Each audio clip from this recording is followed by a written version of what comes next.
মুআজ্জাজ মুহতারাম মুকাররম সম্মানিত উপস্থিতি, আল্লাহ জাল্লা শানুহু আম্মা নাওয়ালুহু আলী শান দরবারে লাখো কোটি শুকর ও সুজুদ যে মহান আল্লাহ রাব্বুল ইজ্জত ওয়াল জালাল আজকে সাইয়্যিদুল আইয়াম সপ্তাহের শ্রেষ্ঠ দিন জুমার দিন পবিত্র মাস মাহে রমাদানুল মুবারকের এই গুরুত্বপূর্ণ সময়ে পৃথিবীর সর্বশ্রেষ্ঠ জায়গা আল্লাহর পবিত্র ঘর জামে মসজিদে নামাজের উদ্দেশ্যে আমাদেরকে আসার এবং বসার তৌফিক এবং সুযোগ দিয়েছেন।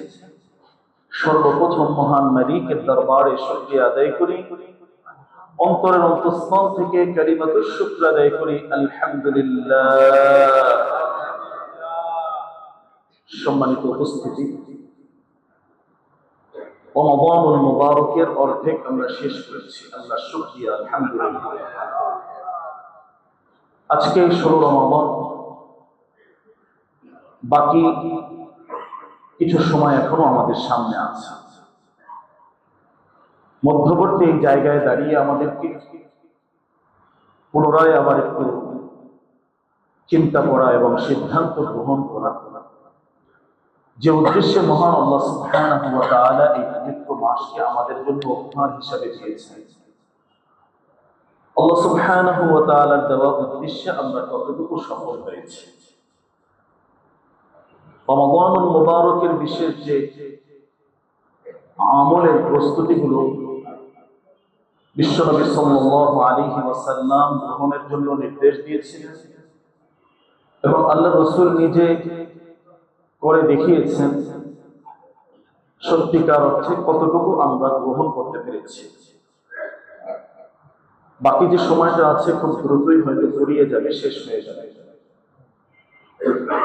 মহান আল্লাহ সুবহানাহু ওয়া তাআলার কাছে এই মুহূর্তে দোয়া করা এবং আল্লাহ সুবহানাহু ওয়া তাআলার সাহায্য চাওয়া, যে বাকি সময়টা যাতে আমাদের ঈমানের সাথে আমলের সাথে সুন্দরভাবে সুস্থতার সাথে ইবাদতের মাঝে আমরা কাটাতে পারি। এই রমাদানটাই যেন আমাদের জীবনের শ্রেষ্ঠ রমাদান হয় এবং সর্বশেষ রমাদান মনে করে বাকি যে সময়টা আছে আমরা যাতে সুন্দরভাবে আল্লাহ রাসূল সাল্লাল্লাহু আলাইহি ওয়াসাল্লামের দেওয়া দিক নির্দেশনা মোতাবেক এটাকে আমরা শেষ করতে পারি।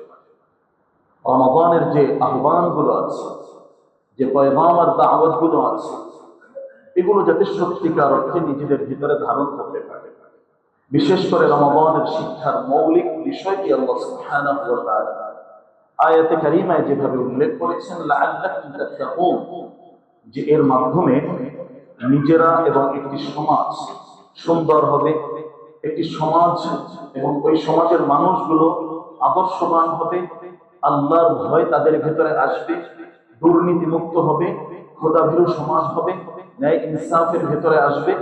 এই যে মৌলিক একটি আহ্বান এবং পয়গাম রমাদানুল মুবারকে, এটা যাতে আমরা গ্রহণ করতে পারি, আত্মস্থ করতে পারি, এই বিষয়টি আমাদেরকে একটু আন্তরিকভাবে চেষ্টা করা এবং এই শিক্ষা নিয়ে বাকি সময় যতটুকু আল্লাহ বাঁচিয়ে রাখেন, এই বাকি 11 মাস এর উপরে আমাদেরকে পরিপূর্ণভাবে অনুশীলন করার চেষ্টা করা।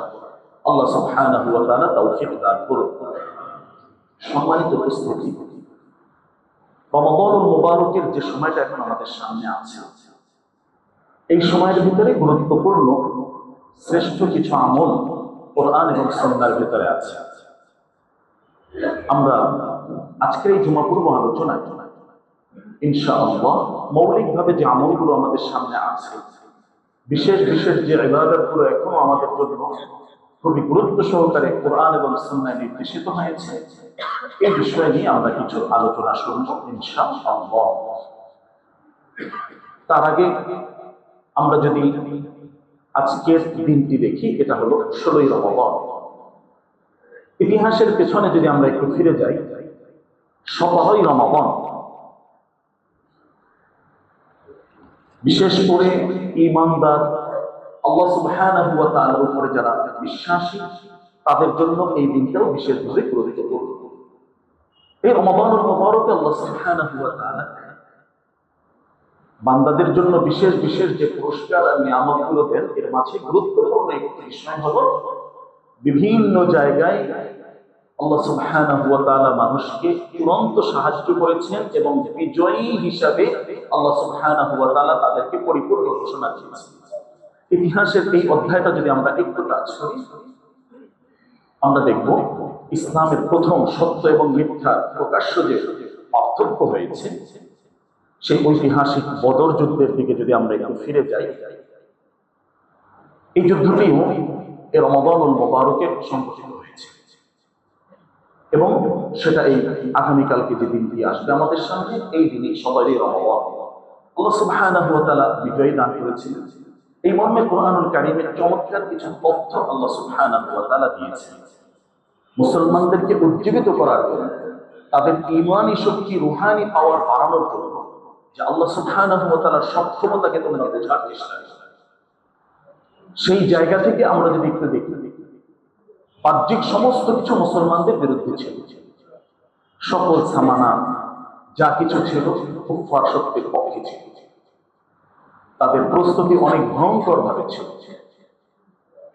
এত কিছুর পরেও মুহূর্তের ভিতর আল্লাহ সুবহানাহু ওয়া তাআলা দৃশ্যপটকে সম্পূর্ণভাবে উল্টিয়ে দিয়েছেন, মুসলমানদের অনুকূলে নিয়ে এসেছে চূড়ান্ত বিজয়, শেষ হাসি মুসলমানরাই হেসেছে। সুবহানাল্লাহ, এটা আল্লাহ সুবহানাহু ওয়া তাআলার বিশেষ এক ফয়সালা ছিল। বিশ্বনবী সাল্লাল্লাহু আলাইহি ওয়াসাল্লামের রাতভর কান্নাকাটি, আল্লাহ রাসূলের দোয়া এবং উম্মতের জন্য চূড়ান্ত দোয়া বিশ্বনবী সাল্লাল্লাহু আলাইহি ওয়াসাল্লাম করেছিলেন। এই যে মুসলমানদের একটি ঐতিহাসিক বিজয় এবং সেই বদরের চেতনাটা মুসলমানদের ভেতরে রাখে, এই যে বিজয়ী যে অংশটা, এটাকে ভুলে না যাওয়া। এরপরে ইতিহাসের বিভিন্ন জায়গা থেকে যদি আমরা দেখি, অনেকগুলো গুরুত্বপূর্ণ বিজয় এবং বিভিন্ন ধরনের আল্লাহ সুবহানাহু ওয়া তাআলার পক্ষ থেকে সাহায্যের ফয়সালা মুসলমানরা পেয়েছিলেন। এখানে এসে আমাদেরকে আল্লাহ সুবহানাহু ওয়া তাআলার কাছে আন্তরিকভাবে দোয়া করার চেষ্টা করা। আজকে বর্তমান পরিস্থিতিতে বিশ্বের যে পরিবর্তনগুলো আমরা দেখছি, এখান থেকে যদি আমরা একটু দেখি, এখানেও আমাদের বেশ কিছু গুরুত্বপূর্ণ দায়িত্ব এবং সিদ্ধান্ত আছে। যুদ্ধ এটা কখনোই ভালো কোনো জিনিস নয়, এক যুদ্ধের পরে নতুন আরেকটা যুদ্ধকে টেনে আনে। তো এই অংশে আমাদের যে দায়িত্ব, আল্লাহ সুবহানাহু ওয়া তাআলার কাছে দোয়া করা, নিরাপত্তা, শান্তি, যাতে বিশ্ব পরিস্থিতিতে স্বাভাবিক থাকে। কোন এক জায়গায় ভয়ঙ্কর ভাবে এরকম যখন কিছু ঘটে, এর প্রভাবটা সারা বিশ্বের উপরেও পড়ে। তো আজকে আমরা যেভাবে আছি, আল্লাহ সুবহানাহু ওয়া তাআলা যেহেতু বিভিন্ন সাহায্যের ওয়াদা করেছেন এবং ঐতিহাসিকভাবেও প্রমাণিত, আল্লাহর কাছে ঈমানদারদের জন্য আল্লাহ সুবহানাহু ওয়া তাআলা ঈমানদারদের পক্ষের যে শক্তি আছে, বা যাদের মাধ্যমে মুমিনরা, ঈমানদাররা সুখ পাবে, শান্তি পাবে, এরকম শক্তিকে আল্লাহ সুবহানাহু ওয়া তাআলা বিজয়ী দান করুন, এই বিষয়টা বিশেষ দোয়ার ভিতরেও আমাদেরকে রাখতে হবে। ইসলামের পক্ষে, মানবতার পক্ষে, এখানে আকীদার দ্বন্দ্ব নয় বা অন্য কোনো কিছু নয়, এখানে মুসলমানরা উপকৃত হতো। আমি সরাসরি যেতে পারছি না বা সেখানে অংশগ্রহণে যাচ্ছি না, তো এখানে থেকে আমার যে দায়িত্বের জায়গা আছে, পারস্পরিক ঐক্যের একটি দায়িত্বের জায়গা আছে। তাওহীদ পন্থী, আমাদের দেশীয় পতাকা প্রত্যেকের ভিন্ন ভিন্ন হতে পারে, কিন্তু তাওহীদের পতাকা তো সবার এক, কালেমা তো সবার এক। তো এই হিসাবে আমাদের দায়িত্ব হলো ইসলাম, মুসলমান। আমরা যদি ইতিহাসের পেছনের অধ্যায় যাই, গাজার যে অবস্থাটা আমরা দেখেছি, এখানে কাদের এই জায়গায় এই হামলা, বর্বরতা বা মুসলমানদের রক্ত নিয়ে এই খেলা কারা করছিল আমরা দেখছি। সার্বিকভাবে সমস্ত কিছু মিলিয়ে আল্লাহ সুবহানাহু ওয়া তাআলার কাছে দোয়া করা, যাতে এই জমিনে আল্লাহ তাআলা দ্বীন প্রতিষ্ঠা করেন, ইসলাম, মানবতা, মুমিন এবং যারা মুসলমান রয়েছেন তাদেরকে আল্লাহ বিজয় করেন। তারা যাদের মাধ্যমে উপকৃত হবেন তাদেরকে আল্লাহ সুবহানাহু ওয়া তাআলা বিজয় করেন। সাথে সাথে বৈশ্বিক এই পরিস্থিতির এই বিষয়গুলোতে আমাদের অর্থনৈতিক সচেতনতা অত্যন্ত গুরুত্বপূর্ণ একটি বিষয় বর্তমান সময়ের সাথে। এই জায়গায় বিভিন্ন ধরনের প্রতিকূলতা আসবে, এটাই স্বাভাবিক। বিশেষ করে বিশ্ববাজারের এই অস্থিরতা এবং জ্বালানি সংকট, এটা ভয়াবহ আকারে আশঙ্কা করা হচ্ছে।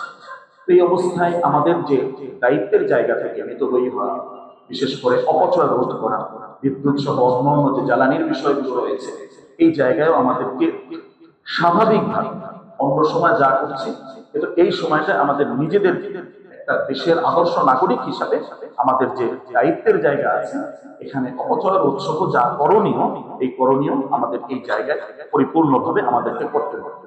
এবং এই কেন্দ্রিক এটা সহ আরো যা কিছু আছে সামাজিক সোশ্যাল মিডিয়ার এই যুগে, এখানে বিভিন্ন ধরনের ঘৃণা ছড়ানো, গুজব রটানো, এটা আর একটা ভয়াবহ ধরনের। তো এই জায়গায় কোনো মুসলমান ওইভাবে জড়িয়ে না যাওয়া, সুনিশ্চিত কোনো তথ্য ব্যতীত অমুক এটা হয়েছে অমুক এটা হয়েছে। বিশেষ করে এই কেন্দ্রিক এটা গবেষণা যেটা দেখে উঠছে, প্রায় 60-70% বিভিন্ন ধরনের মিথ্যা গুজব, এগুলো নিয়ে ভয়াবহ, এগুলো নিয়ে ছড়াছড়ি সোশ্যাল মিডিয়ায় খুব বেশি পরিমাণে হয়। এখানে কোনো একটা তথ্য সুনিশ্চিত না হয়, এই তথ্য সন্ত্রাসের এই যুগে আমাদেরকে এটাকে শেয়ার করা বা এই সম্পর্কে সুনিশ্চিত কোনো বক্তব্য মন্তব্য করাটা, এটা সতর্ক থাকা, এটাও আমাদের দায়িত্বের জায়গা থেকে এটা আমাদেরকে করতে হবে। এবং বিশেষ করে আল্লাহ সুবহানাহু ওয়া তাআলার কাছে খুব বেশি আশাবাদী হয়ে নিরাশা হতাশা এটা মুসলমানদের জন্য যায় না। আল্লাহ সুবহানাহু ওয়া তাআলা সূরা রুমের ভিতরে বেশ কিছু ইতিহাস এখানে তুলে ধরেছেন, ওই জায়গাটাও আমাদের জন্য শিক্ষণীয়। এবং মক্কা বিজয় সহ বদর যুদ্ধ সহ আমরা এই বিষয়গুলো যদি দেখি, এখানে আল্লাহ সুবহানাহু ওয়া তাআলা এই রমাদানুল মুবারকে অনেক বড় বড় সাহায্য করেছেন। তো এই জায়গাটাকে সামনে রেখে আমরা আল্লাহ সুবহানাহু ওয়া তাআলার প্রতি দৃঢ় বিশ্বাস রেখে পরিপূর্ণভাবে আস্থাশীল হয়ে আল্লাহ সুবহানাহু ওয়া তাআলার কাছে দোয়া করা এবং ঐক্যের জন্য, এটা শুধুই যুদ্ধকেন্দ্রিক এই পরিস্থিতিতে নয়, বরং আমাদের দেশীয় পরিস্থিতিতে, আমাদের সামাজিক পরিস্থিতিতে, পারিবারিক পরিস্থিতিতে, সব জায়গায় ঐক্যের কিছুটা ছাড় দিয়ে হলেও ঐক্যের ভিতরে থাকাটা, এটা হলো কল্যাণের, এটা হলো মঙ্গলের। এটা যদি না করি আমরা নিজেরা ধ্বংস হব, আমরা দুর্বল হয়ে যাব। আল্লাহ সুবহানাহু ওয়া তাআলা স্পষ্ট করেছেন, ওয়ালা তানাযাউ ফাতাফশালু ওয়া তাযহাবা রিহুকুম, যে তোমরা যদি পারস্পরিক ঝগড়া বিবাদে লিপ্ত হয়ে যাও, দূরত্বটা তৈরি করো, তাহলে এর মাধ্যমে তোমরাই কিন্তু দুর্বল হয়ে যাবে। তৃতীয় শক্তি তোমাদের উপরে ভর করবে, তোমাদেরকে নিয়ে অন্য মানুষ তখন খেলবে, তোমাদের ভেতরে দ্বন্দ্ব বাজিয়ে তারা সেখানে মোড়লগিরি করবে। এই কাজগুলো কিন্তু হবে।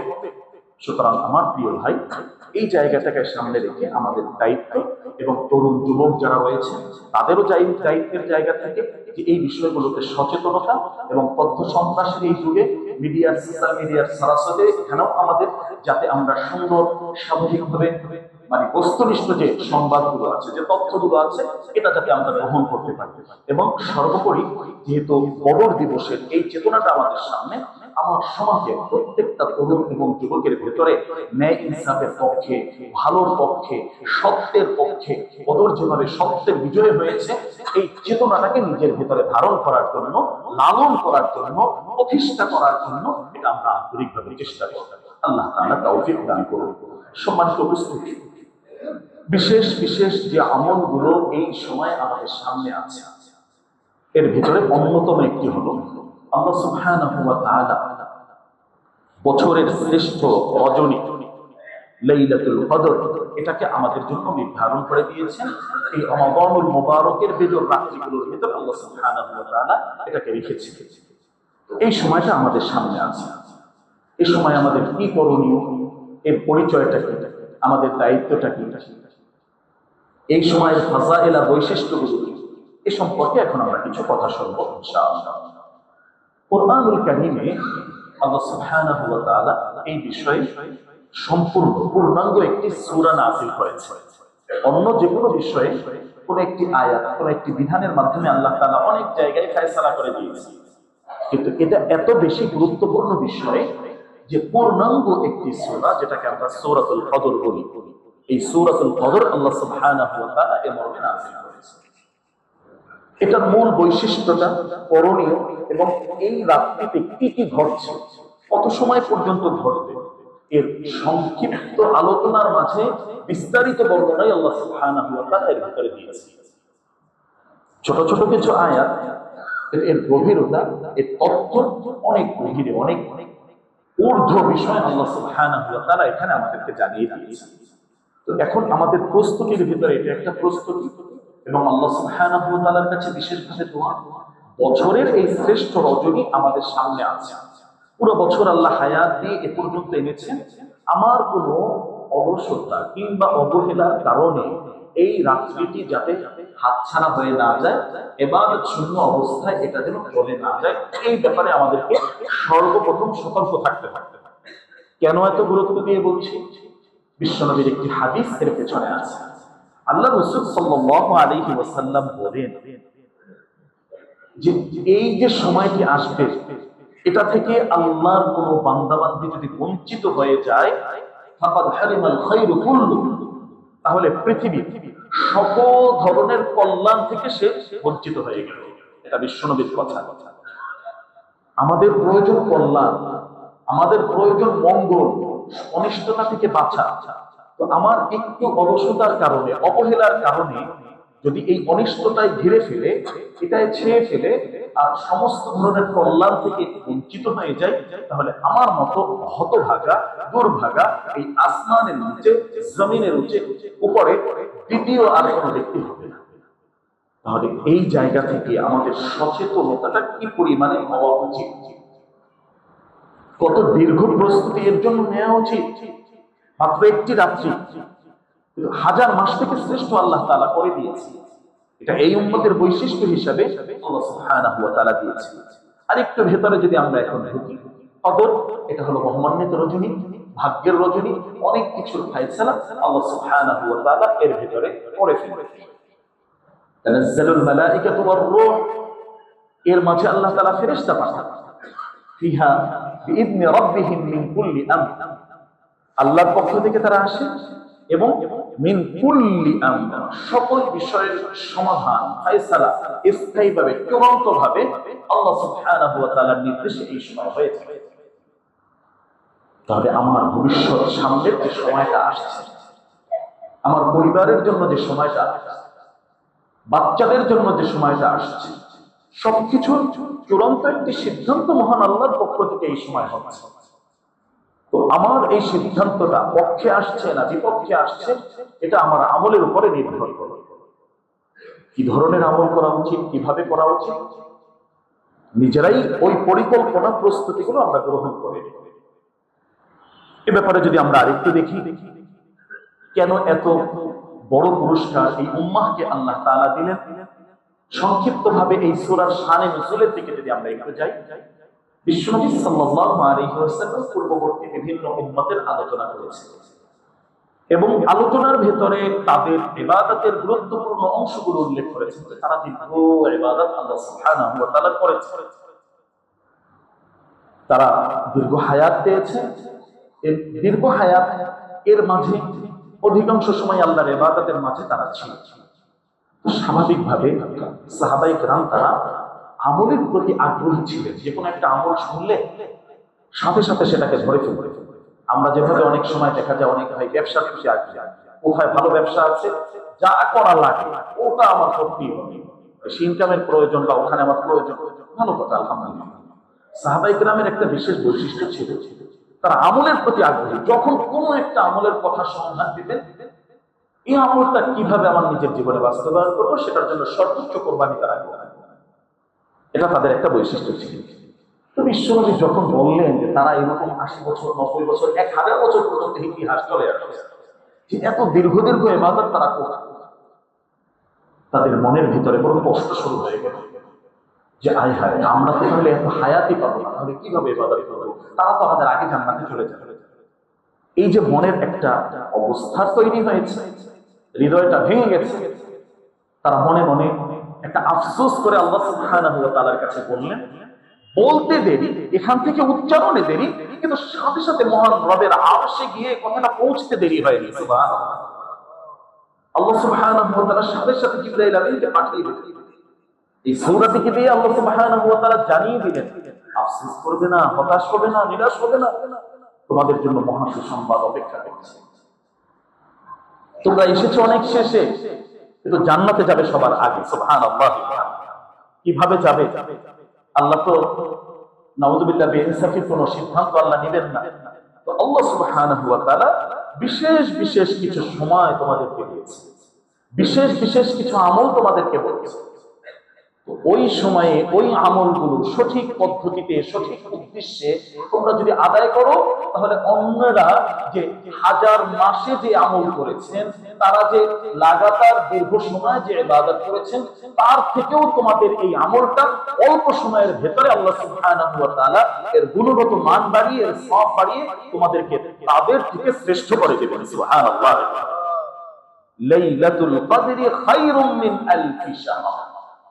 খায়র আল্লাহ তাআলা বললেন,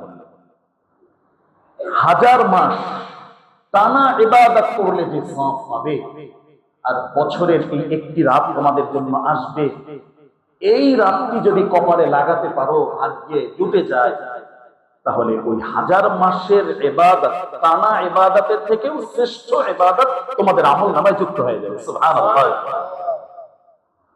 তাহলে আমার প্রিয় ভাই, আল্লাহ সুবহানাহু ওয়া তাআলা কত বড় ইহসান করেছে, অনুগ্রহ করেছে।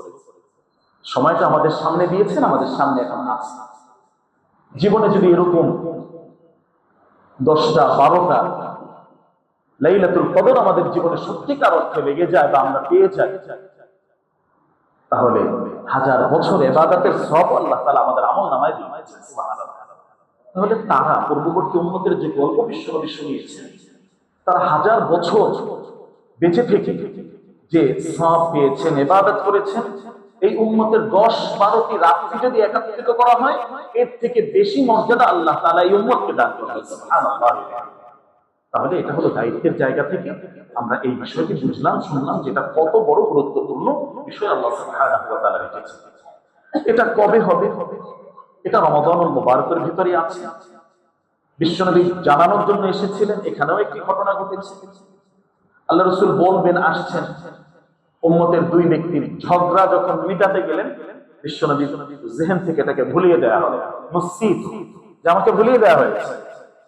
এখানে আরেকটি বিষয় আমরা বুঝতে পারি, বিভিন্ন সময় আমরা তর্কে বিতর্কে জড়াই, ঝগড়ায় জড়িয়ে যাই। এটা আসলে মুমিনের শান নয়। আল্লাহর বান্দা যারা, তাদের এটা শান। তারা সব সময় তর্ক, ঝগড়া, বিবাদ এগুলো এড়িয়ে চলে। ওয়াইদা খাতাবাহুমুল জাহিলুন ক্বালু সালামা।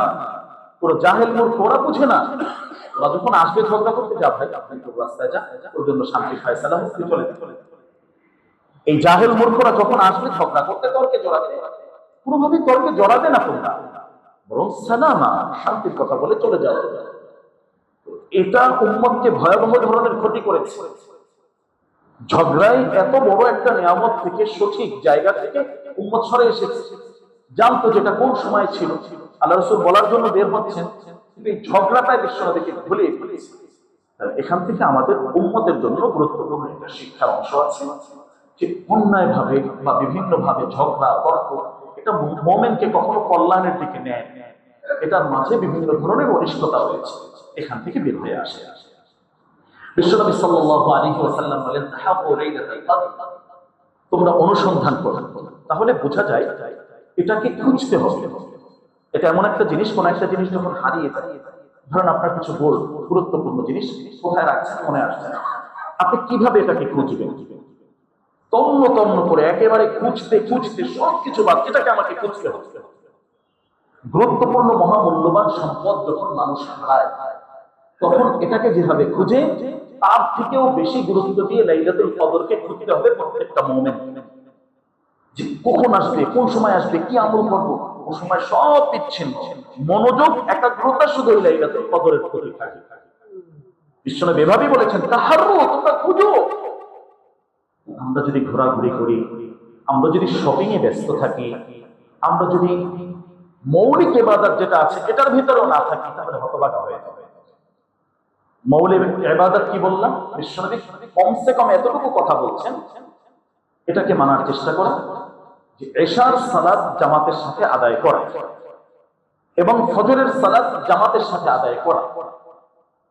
সারা রাত্রি নফল ইবাদতের সওয়াব বান্দার আমলনামায় আল্লাহ সুবহানাহু ওয়া তাআলা খুশি হয়ে লিখে দেন। সুবহানাল্লাহ। এখন এশার সময় যদি আমি শপিং এ থাকি বা বাহিরে থাকি, এই যে একটা আমাদের এই সময় শেষ সময়, গুরুত্বপূর্ণ সময়, কেনাকাটার সময়, অনেক কিছুর প্রয়োজন আছে, আমার প্রিয় ভাই, এটা একটু আগে পরে করা যায় কিনা, বা একটু সময়টাকে আগে এগিয়ে এনে, যে যা কিছু দরকার প্রয়োজনটা আগে সারা যায় কিনা এটাকে একটু চেষ্টা করা।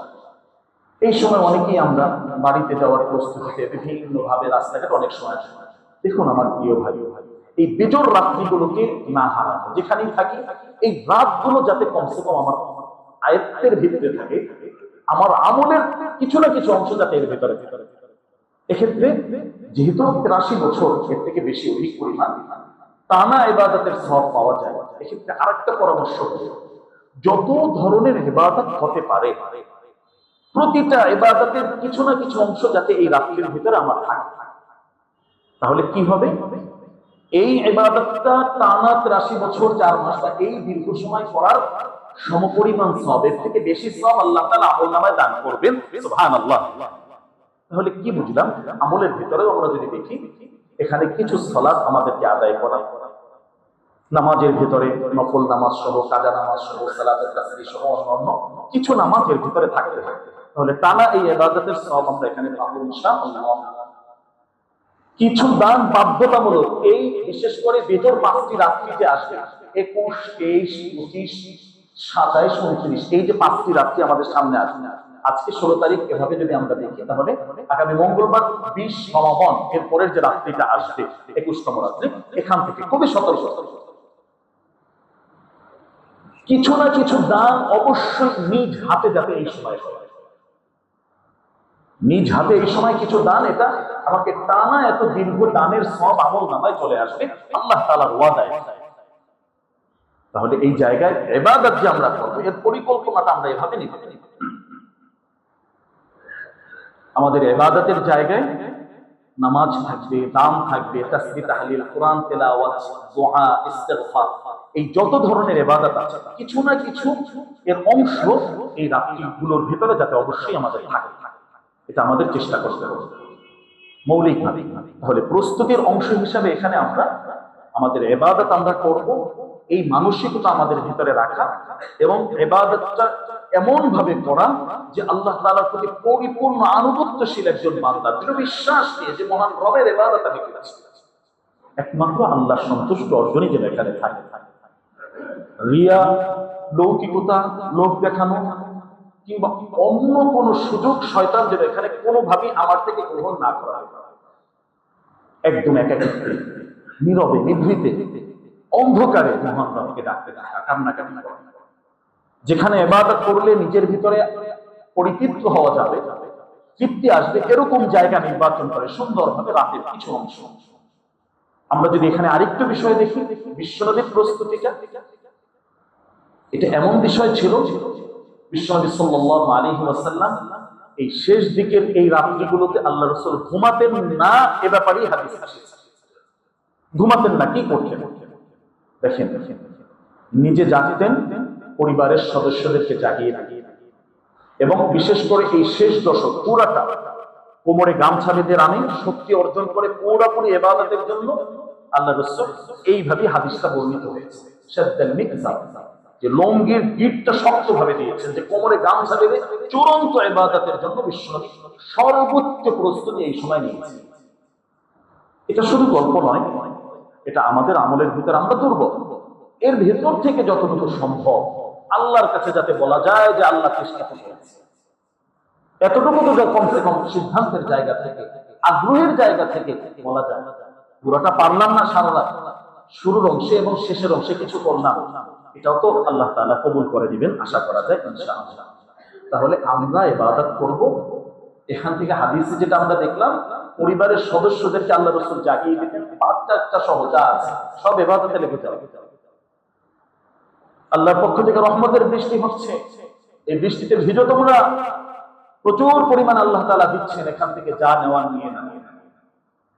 আমার প্রিয় ভাই, সারা বছর কষ্টে ছিলাম, সারা বছর অনেক দোয়া করেছি, অনেক আশা ছিল, এই সময় চূড়ান্ত ভাবে সিদ্ধান্ত নিয়ে পরিপূর্ণভাবে আল্লাহ সুবহানাহু ওয়া তাআলা থেকে এই সময়টাকে কাজে লাগানো বা এটাকে বুঝে নেওয়া, এটা আমাদের দায়িত্বের অন্যতম গুরুত্বপূর্ণ অংশ হিসাবে আমরা সিদ্ধান্ত গ্রহণ করে।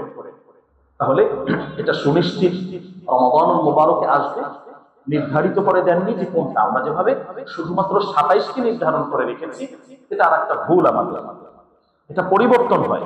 ওয়া ইন্নাহা তানতাকিলু, হাদিসে আসছে যে এবছর যদি 27 হয়, পরের বছর হয়তো 21 হয়ে যাবে, কিংবা 23 হয়ে যাবে, যে কোনো একটা বেজোড় রাত্রি। তো এখানে আমরা শুধুমাত্র 27 কেন্দ্রিক ইবাদত এটা যেন না হয়, বেজোড় 5 রাত্রির ইবাদতটাই যেন আমাদের ভিতরে থাকে, এই চেষ্টাটা আমাদের করতে হবে। তাহলে এটা বুঝবো কিভাবে? বোঝার কোনো মাধ্যম আছে কিনা? হ্যাঁ, বিশ্বনবী সাল্লাল্লাহু আলাইহি ওয়াসাল্লাম কিছু আলামতের কথা বলেছেন। এর ভিতরে আল্লাহ ওয়ালা মুমিন ব্যক্তি যারা আছেন, তাদের অন্তরের ভিতরে আল্লাহ তাআলা ইলকা এবং ইলহাম করে দেন, তারা মনের ভিতর থেকে বুঝতে পারে, এবং ওই সময় তাদের থেকে আল্লাহ বেশি অতিরিক্ত ইবাদত করিয়ে নেন। আল্লাহর প্রিয় বান্দাবান্দি যারা আছেন, এখানে তো ফেরেশতারা আসেন, প্রত্যেকটা ঘরে ঘরে, দাঁড়ে দাঁড়ে, মোড়ে মোড়ে এরা যান, মুসাফাহা করেন। রাতের শুরুতে আসেন, সারা রাত জুড়ে তারা পুরো পৃথিবীটা ভ্রমণ করতে থাকে। জিবরাইল আমিনের নেতৃত্বে আসেন, পুরো পৃথিবীতে এরা ছড়িয়ে ছড়িয়ে যান। তানাজ্জালুল মালাইকা, ফেরেশতা বহন নিয়ে আসেন, এবং এটা সারা রাত জুড়ে এই অফার চলতে থাকে। সালাম, এই যে শান্তির ঘোষণা, হিয়া হাত্তা মাতলাইল ফাজর, একেবারে ফজর পর্যন্ত। তাহলে রাতের কোন এক অংশেও যদি আমি ইবাদত করি, আমি সওয়াব পেয়ে যাব। আল্লাহ তাআলা আমাদের উপর ইহসান করেছেন। যদি বলে দিতেন যে রাত 12টা 1 মিনিটই তোমার ইবাদত করতে হবে, হয়তো অনেক সময় নাও পাঠাও, অন্য ব্যস্ততা থাকতে পারতে। তো মাগরিব থেকে ফজর পর্যন্ত পুরো সময়টা জুড়ে লাইলাতুল কদর তোমার, এই বিশেষ রাত্রি, সম্মানিত রাত্রি, যে কোনো অংশে তুমি ইবাদত করো, আল্লাহ তাআলা ওই সওয়াবই দান করবেন। তাহলে এখান থেকে যদি আমরা দেখি, এই ফেরেশতা বহন নিয়ে আসছেন, আমার আমলটাকে আল্লাহর কাছে পৌঁছাবেন, আমার প্রস্তুতির ভেতরে ওরকম শক্ত প্রস্তুতি যাতে থাকে। পরবর্তী দিনটা কেমন হবে, ওই রাত্রিটা স্নিগ্ধ আলো সম্পন্ন হবে, পরবর্তী দিনটা এই সম্পর্কেও বিশ্বনবী কিছু বর্ণনা দিয়েছি। তো ওই বর্ণনার যে গুরুত্বপূর্ণ হলো যে পুরা 5 রাত্রিতে ইবাদত করা। আল্লাহ তাআলা এমন ভাবে রেখেছেন, আল্লাহ তো পারতেন যে কোনো এক রাত্রি বলে দিতে, তাহলে মানুষ হয়তো ওই এক রাত্রিতে চূড়ান্ত ইবাদত করে বাকিগুলো আর ধরতো না। এই এক রাত্রিকে সামনে রেখে পুরা শেষ দশক, বিশেষ করে এই 5 রাত্রি টানা ইবাদতের এক সৌভাগ্য আল্লাহ তাআলা উম্মতকে দিচ্ছেন। আবার যদি এমন হতো যে এক রাত্রিতে আল্লাহ নির্ধারণ করে দিয়েছেন আর ওটা আল্লাহ জানিয়ে দিয়েছেন, তাহলে ওই রাত্রিতে কেউ যদি বঞ্চিত হয়ে যেত, সারা জীবনের জন্য সে বঞ্চিত হয়ে যেত। তো আল্লাহ সুবহানাহু ওয়া তাআলা এর ভিতরে হিকমা রেখেছেন, গভীর রহস্য রেখেছেন। তাহলে আমাদের দায়িত্বের জায়গা থেকে প্রিয় ভাই, যে এই মহামান্বিত রজনী আমাদের সামনে আসছে, এবং এই সময় আমাদের ইবাদত করতে হবে। বিশ্বনবী ইবাদত করেছেন, আমরা আমাদের সকল ধরনের ইবাদতের অংশ যাতে এখানে থাকে, এই বিষয়ে আমাদের খেয়াল। এক্ষেত্রে আম্মা জান আয়েশা রাদিয়াল্লাহু আনহা বিশ্বনবীকে প্রশ্ন করলেন এই আলোচনা শোনার পর, ইয়া রাসূলুল্লাহ, আমি যদি রাত্রি পেয়ে যাই তাহলে আমি কি করব? এখানে একটা গুরুত্বপূর্ণ দোয়া, এটা আমরা সবাই জানি, তারপর আমি একটু স্মরণ করিয়ে দিচ্ছি। এখন থেকে এই দোয়াটা একটু পরিমাণ বাড়িয়ে দেব ইনশাআল্লাহ। আম্মা জান আয়েশা রাদিয়াল্লাহু আনহা আল্লাহ রাসূল বললেন যে যদি এটাকে তুমি পেয়ে যাও, বা এই শেষ বেজর রাত্রিগুলো আছে, বলি তখন তুমি বলবে আল্লাহুম্মা ইন্নাকা আফুউন তুহিব্বুল আফওয়া ফাআফু আন্নী। আমরা একত্রিত হয়ে বলি, আমরা এইজন্য ফাআফু আন্না বলি, যে আল্লাহ আমাদের সবাইকে মাফ করে দেন। তাহলে এটা হলো এই সময়ের আমলের গুরুত্বপূর্ণ একটা নির্দেশনা, যেটা বিশ্বনবী থেকে স্বয়ং তার পবিত্র জবান থেকে তার প্রিয় স্ত্রীর জন্য আল্লাহ রাসূল এটা বলেছেন, তার মাধ্যমে পুরো উম্মাহকে জানিয়ে দিয়েছেন। তাহলে আমাদের আমলের ভিতরে এটা একটা অংশ থাকবে, দান, সাদাকা, ইবাদত, শারীরিক ইবাদত, দোয়া। দোয়ার ভিতরে এই দোয়াটাও থাকবে, আল্লাহুম্মা ইন্নাকা আফুউন, যে হে আল্লাহ আপনি তো ক্ষমাশীল, তুহিব্বুল আফওয়া, আপনি ক্ষমা করতে ভালোবাসেন, সুতরাং মালিক আমি তো গুনাহগার হিসেবে আপনার সামনে উপস্থিত হয়েছি, ফাআফু আন্না, আমাদের সবাইকে আল্লাহ আপনি মাফ করেই দেন। এইভাবে আল্লাহ সুবহানাহু ওয়া তাআলার কাছে আমাদেরকে দোয়া করতে হবে। এটা হলো গুরুত্বপূর্ণ আমল। এই আমলটাকে সুন্দরভাবে পাওয়ার জন্য বিশ্বনবী আরো একটি আমল করতেন, যেটাকে আমরা ইতিকাফ বলি। এটা অনেক পুরাতন আমল, ইব্রাহিম আলাইহিস সালাম বা তার পিছন থেকে ইতিহাস চলে আসছে। এটা হলো চূড়ান্ত ভাবে দাবিটা আদায় করে নেয়। আমাদের কোন একটা দাবি আদায় করার জন্য যেভাবে আমরা গুরুত্বপূর্ণ স্থানগুলোতে অবস্থান কর্মসূচি গ্রহণ করি, শাহবাগের মোড়ে চলে যায়, প্রেস ক্লাবের সামনে চলে যায়, অবস্থান কর্মসূচি, আমাদের এই দাবি মানতে হবে মানতে হবে, এই ক্ষেত্রে ভীষণ কাজ করেছে। তো ইতিকাফ অর্থ হলো অবস্থান করা। যে সারা বছর সম্পূর্ণভাবে বিচ্ছিন্ন হওয়ার কোনো সুযোগ ছিল না, আল্লাহর কাছে আসার সুযোগ ছিল না। এটা এমন একটা সময় যে আল্লাহ সবকিছু ছেড়ে দিলাম, একদম নেটওয়ার্ক সব বন্ধ। এই 10 দিন শুধুমাত্র কেবলমাত্র আপনার জন্যই সব দিয়ে দিলাম। অবস্থান মসজিদে ঢুকছি তো ঢুকছি, পরিপূর্ণ গুনাহ মাফ করানো ব্যতীত এখান থেকে আল্লাহর বের হচ্ছি না, আল্লাহ মাফ করতেই হবে। এমন ভাবে ভালোবাসা নিয়ে, আবেগ নিয়ে, হৃদয়ের সর্বোচ্চটাকে আল্লাহ সুবহানাহু ওয়া তাআলার সামনে দিয়ে দেওয়া। এটার জন্য বিশ্বনবী এতে কাজ করা। কিভাবে করতেন? রাসূলের হায়াতে জিন্দেগিতে বিশ্বনবী কখনো এটাকে ছাড়েন না। 1 বছর যুদ্ধের জন্য করতে পারেননি, পরের বছর 20 দিন টানা তিনি করেছেন। তো এখান থেকে আমাদের আরেকটি বোঝার বিষয়, আমরা তো আমাদের ব্যস্ততা দেখাই, আমরা কতটুকু ব্যস্ত। বিশ্বনবী এতগুলো সংসার, এত লক্ষ সাহাবী, এত বিশাল সাম্রাজ্য, সব কিছুকে ঠিক রেখে এই 10 দিন কারোর সাথে কোনো সম্পর্ক, সব বিচ্ছিন্ন তিনি কখনো ছাড়েননি। এটা একটা হারানো সুন্নাহ। ঐতিহ্যগত ভাবে এটা অনেক পুরাতন এবং এটা খুবই গুরুত্বপূর্ণ। বিশ্বনবী কখনই ছাড়েননি একটা কথা হৃদয়ের ভিতরে একটু আঘাত দেওয়া, একটু ধাক্কা লাগানো, যে আমি তাহলে কি করছি, আমি 60 বছর হায়াত করলাম আমার জন্য, এই আমল থেকে আমি বঞ্চিত। এটা কি জীবনে একবার আমার পড়ার সুযোগ হবে না? ইন্না লিল্লাহি ওয়া ইন্না ইলাইহি রাজিউন। কত বড় দুঃখজনক কথা আমার প্রিয় ভাই। এটা শুধু মুরব্বী বুড়ো যারা আছেন তাদের জন্য নয়, এটা শুধু ভাড়াটিয়াদের জন্য নয়, এটা উম্মতের সবার জন্য। প্রত্যেকটা ব্যক্তি নিজের ভিতরে, আমি অনেক ব্যস্ত ভাই, পারছি না। আল্লাহর রাসূলের থেকে আপনি ব্যস্ত বা তার ব্যস্ততার কিছুটা তো বললাম। এই ব্যস্ততার জায়গার দোহাই দিয়ে এই আমল থেকে আমরা বঞ্চিত না, এটা আমাদের খুবই গুরুত্বপূর্ণ একটি জায়গা। তাহলে এই ইতিকাফ এটা আমরা কবে করব? 20 রমাদান ইফতারের আগে আমাদেরকে মসজিদে ঢুকে যেতে হবে। একদম 4 রাকাত পর্যন্ত, পুরা পর্যন্ত এখানে আমাদেরকে ওইভাবেই অবস্থান গ্রহণ করতে হবে। এটার মাধ্যমে কি হচ্ছে? অনেক আমল না করেও সওয়াব পাবো। একদিন ইতিকাফের শুধু ফজিলতটা বলছি। আজকে হয়তো 2-1 মিনিট একটু বেশি যাবে, ঘড়ি দেখবেন না, রমাদান মাস একটু সময়টা আমি আলোচনাটা শেষ করি। 2-1 মিনিট সময় আমি নিচ্ছি আজকে। এখানে বিশ্বনবী সাল্লাল্লাহু আলাইহি ওয়াসাল্লাম যেটা বললেন যে একদিনের ইতিকাফ জাহান্নাম এবং তোমার মাঝে 3 খন্ডক দূরত্ব তৈরি করে দেয়। সুবহানাল্লাহ। আসমান এবং জমিনের মাঝে যতটুকু স্পেস দূরত্ব, 1 খন্দকের দূরত্ব এবং বৈশিষ্ট্য হাদিসের এক ব্যাখ্যায় এতটুকু এসেছে। তাহলে এক কথায় যে এই আমলটার মাধ্যমে একজন মানুষ তুরন্ত ভাবে জাহান্নাম থেকে অনেক দূরে সরে যায়, জান্নাতের নিকটবর্তী হয়ে যায়। তাহলে এই আমলটা আমাদের করা উচিত। এটা বিশ্বনবী এভাবেই বলেছেন, যেটা রাসূল কখনো ছাড়েন না। এটার অনেকগুলো স্তর আছে। সামনে যেটা আসছে এটা হলো সুন্নতে মুআক্কাদা হিসাবে। পুরো 10 দিন পাচ্ছি না, অনেক ব্যস্ততা, অফিসিয়াল ছুটি পাচ্ছি না, 3 দিনের জন্য, 1 দিনের জন্য হোক, মানে একেবারে যেন বঞ্চিত না হয়। এটা আমাদের খুবই গুরুত্বপূর্ণ একটি আমল। এটা করলে কি হবে? এর আগে যে লাইলাতুল কদরের কথা বললাম, একজন মানুষ মসজিদে ঢুকলেন, এই 10 দিন পুরোটা আল্লাহর জন্য দিয়ে দেবেন, এ কোনো ইবাদত করলেন না, শুধু মসজিদে একেবারে সুন্নাহ মোতাবেক ঘুমিয়েছিলেন, মোবাইল চাপা অন্যান্য এগুলো না, সুন্নাহ মোতাবেক শুধু ঘুমিয়েছিলেন, নিশ্চিতভাবে তার কপালেও লাইলাতুল কদর আল্লাহ তাআলা দিয়ে দেবেন। সুবহানাল্লাহ। কারণ লাইলাতুল কদর পাওয়ার জন্য, আল্লাহ থেকে ক্ষমা পাওয়ার জন্য সব কিছু থেকে বিচ্ছিন্ন হয়ে তিনি নিয়ত করে মসজিদে ঢুকে গেছেন। এটা এমন একটা বৈশিষ্ট্যমণ্ডিত আমল, পুরা লাইলাতুল কদরের পূর্ণ সওয়াবটা কেউ নিতে যদি চায়, তার জন্য সর্বোত্তম পদ্ধতি হলো ইতিকাফ। এটা হলো আলোচনার মূল অংশ। যুবক তরুণ সহ শুরু করে সবার জন্য এই বিধানটি বিশ্বনবী সাল্লাল্লাহু আলাইহি ওয়াসাল্লাম দিয়েছেন। তাহলে এটা হলো এই আমলটা আমরা করব, যার যেখানে সুবিধা আমরা করব। আমাদের এখানে সুন্দর চমৎকার ব্যবস্থা আছে, তবে একটু নিয়ম মেনে আমলটা আমরা করব ইনশাআল্লাহ। এখানে আমাদের মসজিদ পরিচালনা কমিটির পক্ষ থেকে যেভাবে এখানে আমাদেরকে নিয়মটা দিয়ে দেওয়া হয়েছে, যে আমরা আগে আমাদের নামগুলো লেখাবো, যে আমাদের আইডি কার্ড সহ আমরা রেজিস্ট্রেশন করবো, আমাদের খাদের সাহায্যমান আছেন, দায়িত্বশীলরা আছেন, তাদের কাছে একটু আগে আমরা বলে লিস্ট করে, এটা আমাদের ব্যবস্থাপনার জন্য সুবিধার্থে এই কাজটা করা হয়েছে। দ্বিতীয় আরেকটি বিষয় এখানে হলো, যদি কারো এমন হয় যে আমরা বাহির থেকে, আমাদের বাসা থেকে খাবার আনা নেওয়া সেই লোক নাই, ব্যবস্থা নেই, বা ওই পরিস্থিতি আমাদের নেই, আমরা কি করতে পারি?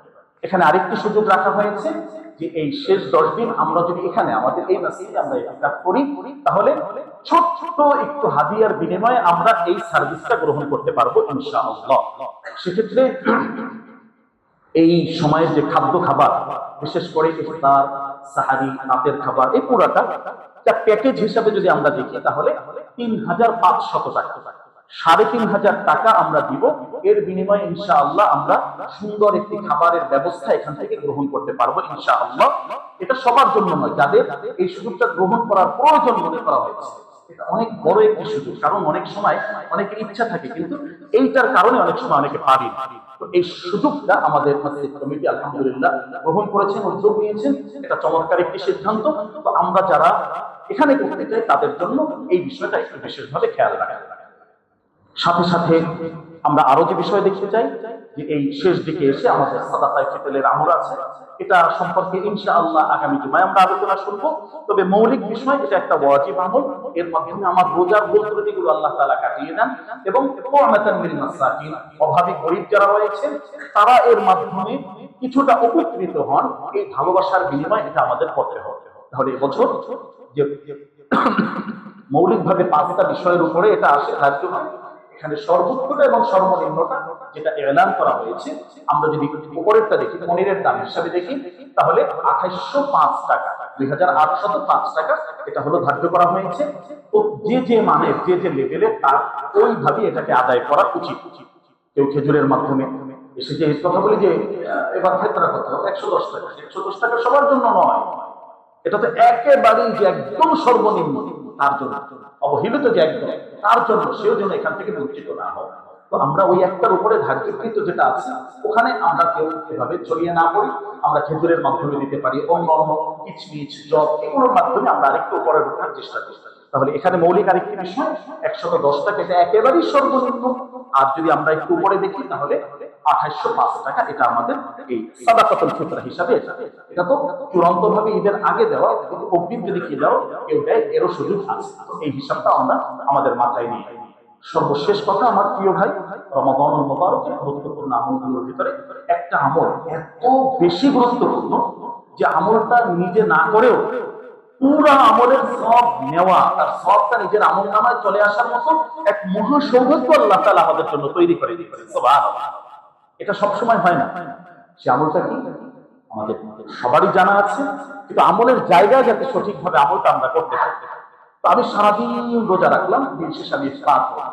ইফতারটা শুধু নিজের জন্য নয়, ইফতার নিজে করো, অন্যকে করাও, উভয় হাদিস বিশ্বনবী আমাদেরকে জানিয়েছেন। তাহলে ইফতারি করানো এটা অনেক বড় একটি আমল, উচ্চ মর্যাদার একটি আমল। একজন মানুষ সারাদিন রোজা রেখে যে সওয়াবটি পাচ্ছেন, আর আমি একজনের ইফতারির ব্যবস্থা করে সম্পূর্ণভাবে এই সমপরিমাণ সওয়াব আমিও গ্রহণ করতে পারছি। সুবহানাল্লাহ। আল্লাহ তাআলা সেই সুযোগ আমাদেরকে দিয়েছেন। তো আমরা নিজেদের মতো করে তো করছি আলহামদুলিল্লাহ। এখন একটি বিশেষ আহ্বান আমি করছি, আমি এখন বিশেষ একটি আহ্বান করছি ইফতারি সংক্রান্ত বিষয়। আলহামদুলিল্লাহ আমাদের এখানে চমৎকার এক আয়োজন করা হয়েছে ইফতারি। এটা শুরু থেকে চলে আসছে। অনেক পথিক যারা যাচ্ছেন পথ থেকে ইফতারির সময় কি করবেন, সাথে সাথে এখানে চলে আসছে। তো আলহামদুলিল্লাহ, আপনার বাসায় আপনি দাওয়াত করে নিতে পারছেন না, ব্যবস্থা করতে পারছেন না, আপনি এখানে অংশগ্রহণ করার মাধ্যমে আপনি এই সবটা সম্পূর্ণভাবে নিতে পারবেন ইনশাআল্লাহ। এই হিসাবে আমরা এই আহ্বানটা এতদিন করি না। এতদিন আমাদের গুরুত্বপূর্ণ ব্যক্তিরা যারা আছেন বা আমাদের কমিটির অনেক ভাইরা আলহামদুলিল্লাহ তারা নিজেরাই প্রায়টা চালিয়ে নিয়েছেন, কিন্তু এখন আমাদের ফান্ড শেষের দিকে। এত বড় মহল্লা, এত বড় বড় মানুষ আমরা এখানে থাকি, প্রায় 300 লোকের অধিক এখানে আমাদের ইফতারের ব্যবস্থা প্রতিদিন। কম কথা না, সুবহানাল্লাহ বললেন না ভাই? আপনি ইচ্ছা করলে 300 লোকের ব্যবস্থা দাওয়াত দিয়ে তো পারবেন না, 300 লোক কোথায় যোগাবেন? এখানে কিন্তু এই সুযোগটা আল্লাহ তাআলা তৈরি করে দিয়েছেন।